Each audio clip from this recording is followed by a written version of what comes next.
yang berbahaya ketika sebuah pernyataan yang sensitif tidak ada penjelasan. Itu menunjukkan bahwa dia berpegang teguh pada pernyataan itu saja. Tapi ketika sudah ada penjelasan dan tinggal bagaimana kita berterima terhadap penjelasan ini. Bahwa kritik-kritik itu juga sudah mematangkan kita sebagai bangsa, mematangkan seluruh pejabat-pejabat negara ini sampai hari ini harus kita akui. Bagaimanapun juga pemerintahan ini bukan pemerintahan yang maha sempurna. Ada kesalahan pasti, ada kekurangan pasti, ada salah omong pasti, ada salah ucap pasti. Tidak cuma presiden, gubernur misalnya mengeluarkan surat yang katanya atas nama badan apa itu yang pengelola itu juga salah ketik, itu bisa saja. Nah, tinggal bagaimana kita sebagai sebuah bangsa seperti yang disampaikan tadi, memulai untuk mencoba untuk dialog, bicara satu dengan yang lain. Apa sih ciri masyarakat demokratis itu? Masyarakat demokratis itu adalah masyarakat yang percaya mampu menyelesaikan masalahnya dengan berbicara satu dan yang lain. Termasuk hal-hal seperti ini. Kalau kemudian dia tetap ngotot bahwa pernyataan saya tidak salah dan sebagainya tanpa ada penjelasan yang menyusul, itu lain problem lagi. Penjelasan itu mengatakan bahwa oke, dari ucapan saya mungkin ada salah tafsir dan sebagainya. Ini loh yang saya maksudkan. Itu sudah disampaikan. Itu. Nah, menurut saya harusnya kita tidak perlu berpanjang lebar, tinggal berdiskusi mau terima nggak penjelasannya. Itu loh. Tanpa kemudian mencari kesalahan baru di balik penjelasannya. Kalau apa yang dikatakan oleh Pak Frans Magnis tadi tentang keterkejutan, tentang kekagetan, ya saya juga kaget. Kenapa? Loh kok jadi begini pernyataannya? Itu loh seperti itu. Dan ketua dari MPR sudah menyatakan bahwa sepertinya itu cuma selip lidah saja. Teman-teman di parlemen juga beberapa melihat penjelasannya cukup bisa diterima dan sebagainya. Itu dinamika. Itu loh. Apakah kemudian harus masuk pada wilayah hukum? Ini negara hukum. Kalau mau dimasukin dalam wilayah hukum ya silahkan saja. Tidak ada larangan buat itu. Tapi kalau kemudian kita percaya bahwa dialog kebangsaan seperti yang disampaikan tadi butuh kita bangun kembali. Kenapa? Ya negara ini tidak mungkin bisa berjalan ke depan kalau kita tidak belajar untuk dialog. Betul yang disampaikan tadi bahwa Pancasila itu juga melalui proses dialog yang panjang satu dan yang lain. Bagaimana kemudian sesama perbedaan itu saling merendahkan hatinya, duduk bersama dan sebagainya. Dan saya setuju ketika ada dialog nasional seperti itu untuk kemudian kita melihat persoalan bangsa ini ke depan. Tidak ada seorang pun Bang Karni yang sanggup mengatakan sanggup mengelola Indonesia sendirian. Nggak akan ada yang bisa. Tidak ada satu kelompok pun yang katakan bisa sanggup mengelola Indonesia sendirian. Kenapa? Indonesia memang lahir dari keberagaman dan perbedaan. Bagaimana kemudian mengelola perbedaan dan keberagaman itu menjadi kekuatan bersama, itulah yang menjadi langkah penting setiap tokoh bangsa. Langkah penting buat kita semua di sini kalau kita memang sama-sama ingin Indonesia tetap ada. Bagaimana kemudian duduk bersama tanpa emosi, berbicara satu dan yang lain. Dan ketika saya berbicara dengan Bang Fajrul, ketika saya bicara dengan Bu Irma dan sebagainya, saya harus berangkat dari posisi bahwa saya bisa salah, dia bisa salah. Kenapa? Karena saya manusia, dia manusia. Kenapa? Kita bukan yang memiliki seluruh kebenaran itu mutlak. Mungkin nggak suatu ketika Adian salah bicara? Mungkin saja. Mungkin nggak kemudian Bang Mukhtar Ngabalin salah bicara? Ya mungkin saja.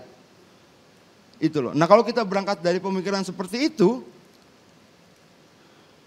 melihat hal seperti ini, juga bisa kemudian kita sederhanakan, loh sudah dia salah ngomong. Buktinya apa? Ya dia pakai penjelasan selanjutnya kok. Kan dia jelaskan. Yang bahaya kalau dia nggak menjelaskan apa-apa. Itu bahaya.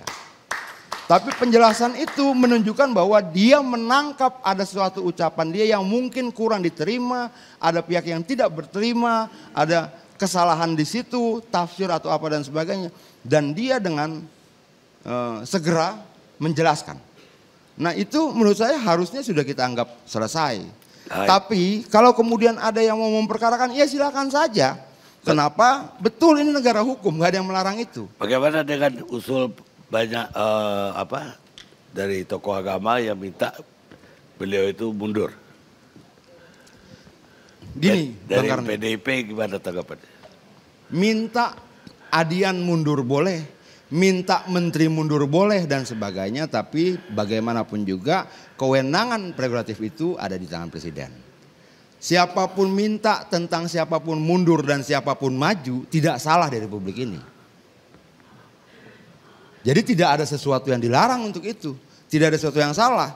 Saya bisa minta bicara menteri ini mundur, kenapa begini-begini, ya boleh-boleh saja. Apakah itu terlarang? Enggak. Itu loh. Tinggal bagaimana kemudian presiden melihatnya dalam kacamata dia. Itu loh. Kalau tadi mundur. ada kejadian menarik misalnya kemarin.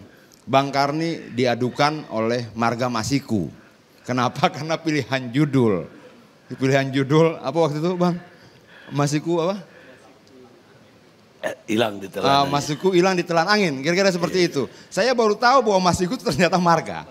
Itu bukan nama orang. Nah lalu saya bilang apakah Bang Karni salah?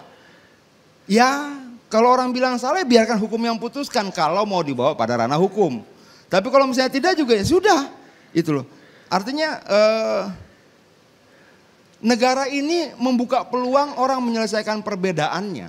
Menyelesaikan pertentangannya dengan sekian banyak cara. Kalau tidak cukup berterima ya adukan saja. Bagaimanapun juga salah benarnya dalam konteks bernegara hukumlah yang akan putuskan, pengadilan akan putuskan. Termasuk dalam kasus Bang Karni. Nah bahwa ada kemudian Marga Masiku yang tersinggung boleh nggak? Ya boleh dong. Masa kita mau marah? Itu loh. Lalu kemudian marga itu mengadukan pada Bang Karni ke kepolisian boleh nggak? Ya boleh saja. Sebagai warga negara itu adalah mekanisme yang kita sepakati bersama-sama untuk menyelesaikan perbedaan-perbedaan, salah benarnya dan sebagainya. Ya kita hormati saja itu. Misalnya kalau ada yang tanya, lalu kalau kemudian ada pihak yang mengadukan ketua BPIP ke polisi boleh nggak? Ya boleh-boleh saja. Tinggal nanti pengadilan buktikan bagaimana. Itu apakah penjelasan itu dianggap cukup oleh pengadilan itu? Ya itu kita lihat. Tapi kalau kita percaya pada mekanisme hukum, ya biarkan proses hukumnya berjalan. Oke. Kalau kemudian misalnya ditanya, apakah saya sebagai umat beragama juga tersinggung dalam pernyataan itu? Saya setuju yang dibilang Pak Frans Magnis, kaget aja. Itu loh, saya tidak cukup dalam kapasitas untuk mengatakan tersinggung dan sebagainya. Kenapa? Saya juga sadar saya manusia. Saya tahu bahwa besok, lusa, minggu depan, 2 bulan lagi adian mungkin salah. Dan kalau itu terjadi dengan legowo hari ini saya bilang maafkan saya kalau kemudian saya lakukan kesalahan. Ingatlah bahwa saya tetap manusia yang tidak sempurna. Dan ketika saya berbicara pada orang lain termasuk di parlemen, tempat saya, segala macam saya selalu katakan bahwa kalau saya salah saya minta maaf. Baik. Menurut saya belajar memaafkan juga bagian dari pelajaran penting bagi bangsa kita untuk membangun Indonesia. Pemirsa, mereka yang mengatakan bahwa politik itu tidak ada kaitan dengan agama, sesungguhnya adalah orang-orang yang tidak paham agama itu apa. Itu kata Mahatma Gandhi. Kita reaksi saja.